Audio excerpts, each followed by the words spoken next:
Morning. We've had some folks say that we need to step up our game a little bit online and try a video. So we figured we'd try a video on some buckle casting.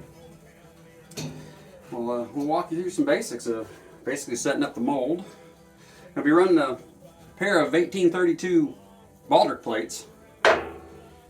Need to get those ready for the Day Massacre coming up here shortly. We've got a few. We'll be casting these in yellow brass. This is all sand cast. This would have been basically how it was done originally during the time period. We've got, I think it's about 250 or so plates. Once you get your plates put into the flask here, that's called a flask, then you start adding sand to it. We use a oil impregnated sand. Smells a little bit when you pour the brass into it, but it makes a nice mold. You just start off by sprinkling sand into it, and then you'll push this in. What you're doing is just trying to lock the patterns in from moving. You don't want them moving while you pound the sand. So this is all by hand process. See, nice dirty, good dirty stuff. But you press it in just to get it snugged, and then you just kind of lightly tamp it in. Again, you're just trying to set those plates so that when you start actually pounding the sand, your plates don't move.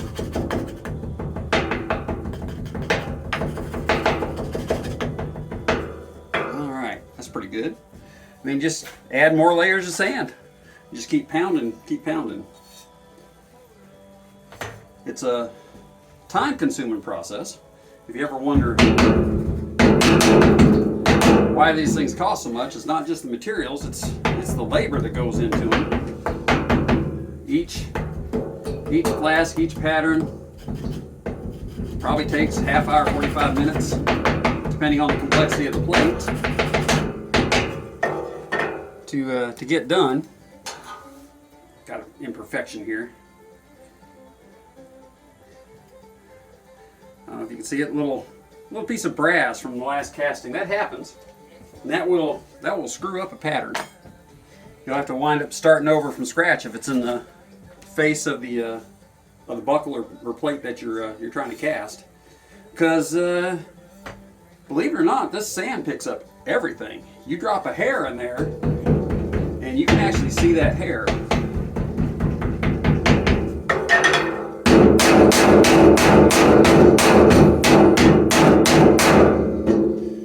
That should make a good impression.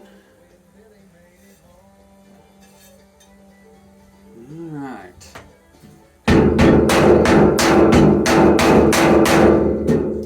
We've got, I think, just over 250 pattern buckles available. We don't have them all cast yet.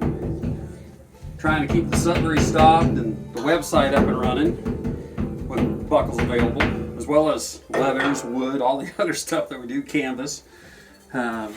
It's a struggle.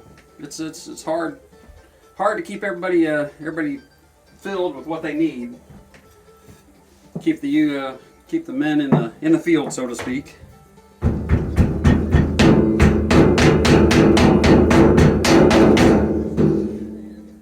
We've got a number of our buckles available online on our website. We finally upgraded the website, which has kind of gotten lost. Nobody seems to be able to find it. But that is www.tophatsutlery.com. Go give it a look. You don't have to buy anything. If you want to buy something, you can do that too. We are adding more products to it as we go.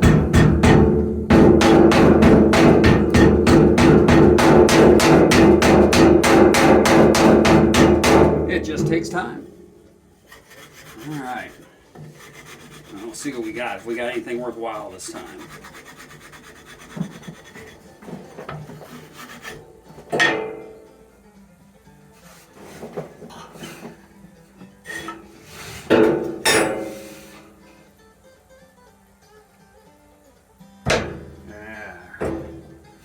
See, one came out, one stayed in.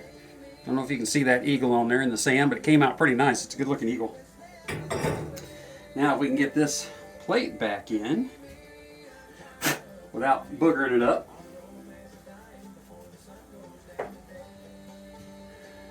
It'll be good. Sometimes when they pop out like this, they go right back in. Sometimes they don't. That feels like it did. And you'll get kind of a double exposure to it.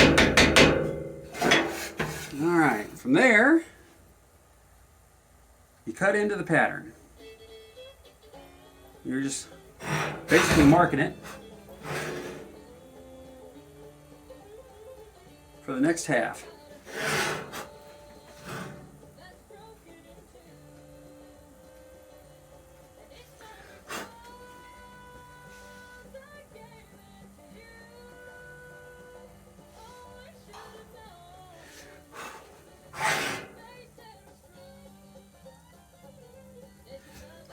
You can see it does definitely take some time. And this is still a fairly easy pattern. When you get into the spoon and wreaths, or even the two-piece buckles, there's more cutting to do, so it takes more time. This is all handwork. You know, there's no mass production involved. It's all done one buckle part, you know, at a time. In this case, we've got two of the same, because they'll fit in this flask. This is called a flask. So we're doing two at the same time. But that is not always the case. For our flask, the ones that we use, if I'm doing a spoon and wreath, for example, I can only cast one buckle at a time in that. It just becomes too tight. All right, so that's what that looks like. Take a little bit of parting powder so that the pattern comes apart without taking too much sand with it.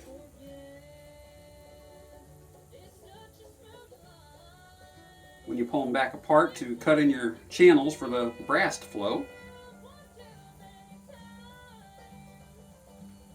The other half of your flask goes on. I used to pound on these aluminum plates, but as you're hearing, it can be kind of noisy, especially that metal on metal clanging. So I started using just scrap wood. And this side, this is pretty easy. This is the second half of the flask that you're putting in. You set it just like before, but it's not, you know, as critical. You're not trying to set it so that the pattern doesn't move, because they're already set.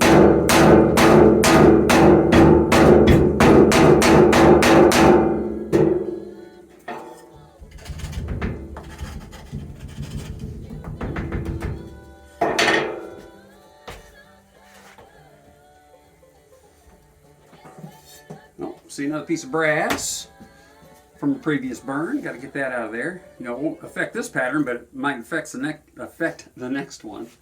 Goodness.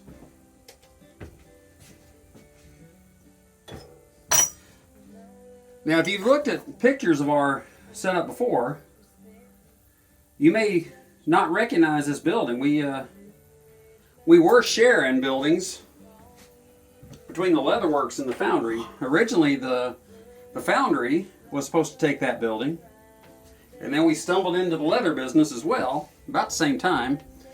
So they've been coexisting, which has really been bad for the leathers. So we put this building up, maybe 2 months ago. Been slowly but surely working on getting it set up to where it's usable. And this is the first work we've done in it. Lots of little brass imperfections in the sand this morning. That's why I keep picking out little pieces of brass from previous burns.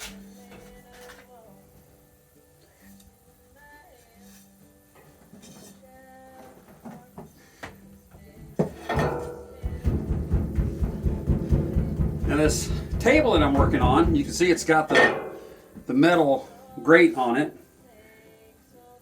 Underneath that, it's tapered on all four sections, and they go down to a bucket below, so it catches all the sand that falls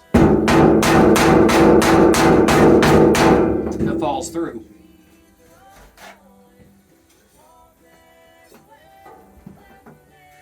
Almost got this one. I don't know how long this video will be, and I don't know if anybody will stay to the end. I hope you do. We'll see if they're right. If this is what it takes to get the job done.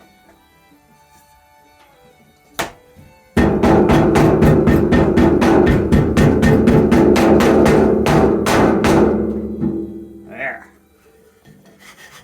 Now we're cooking with gas.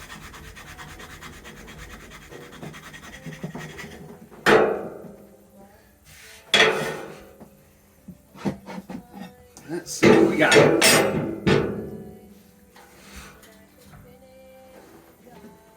Looks good. Now, you probably can't see much on the video, but that is what the bottom half looks like. Alright, now we just cut a little bit of that ridge that was created when we cut around those patterns where you think the brass is going to flow. Just to help the brass flow in. That's all we're doing with that. Nothing too fancy or too special. There. Alright, we'll move that one off to the side.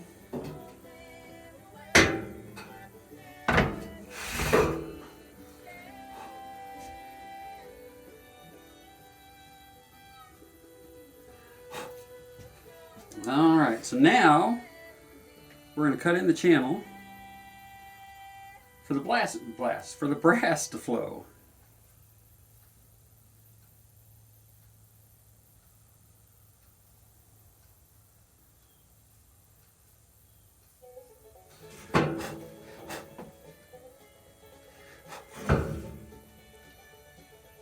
This part is critical. If you don't get this right, you'll have nothing but another chance to recast brass. These channels are, like I say, they're absolutely critical. You got to get them just right. This is the most tricky part of it. Then, of course, you got to finish them when they come out of the sand. After you pour the brass, they're not perfect buckles. They still need to be ground, polished, sanded. Varies by the buckle how much work it needs. Sometimes they come out and they're almost flawless, but the way my luck works, that doesn't happen very often. Alright, cutting in the second flow path, second channel, second gate, if you want to use the right terminology. They call these gates. That next buckle.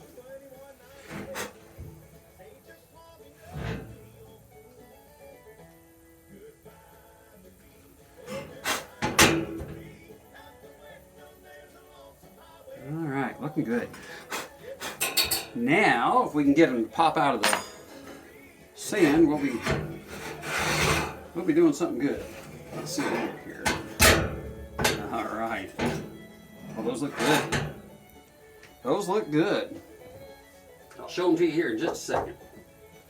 I'm going to run 8 of these Eagles. This is the biggest or largest number of items that we're going to run of one particular model. Again, getting ready for the Dave Massacre, which is coming up here shortly. Bushnell, Florida. If you're bored and want to try a different time period or just see what the 1830s is like, come down and visit the Dave Massacre. It's a good event. Happens the first weekend of January. Alright, we're just going to clean up a little bit right here on the edge. Again, just so that the brass can flow. This is very delicate. If you cut into the sand pattern, you can't fix it. You basically break it apart and start over. Pretty delicate work for sand. And again, this sand, it always amazes me the detail that it picks up. It picks up everything. It's absolutely amazing. You wouldn't think that just sand could do that, but it does. Right. Now we clean up down here by the sprue.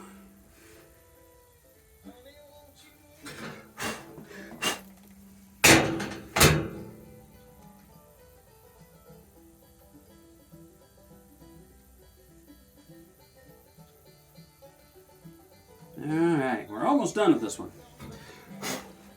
your homework assignment is, please, again, go visit our website, just because we really need to get some hits over there, so when someone looks for a belt buckle, they can find them. Because right now, we just don't come up. We've got them. We want to sell them. That's why we're in business for. So that's your homework assignment. The other thing is, if this video was worthwhile, please let me know. If it wasn't, let me know that too. And I won't try to do any more. I promise. All right. We're just about done. As you can see, or hopefully you can see, I don't know, it's probably in the shadows. Maybe that's better. That's where the brass comes in, and from there it flows into the two plates. The one thing that's left to do, going back to the original here, you got to cut the channel, the tunnel, the sprue, to pour the brass into the plates. Cut them out with a piece of pipe, and you flip that puppy over.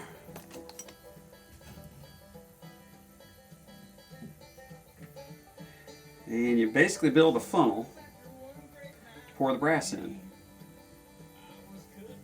Hopefully the furnace still fires. I haven't fired it in several months.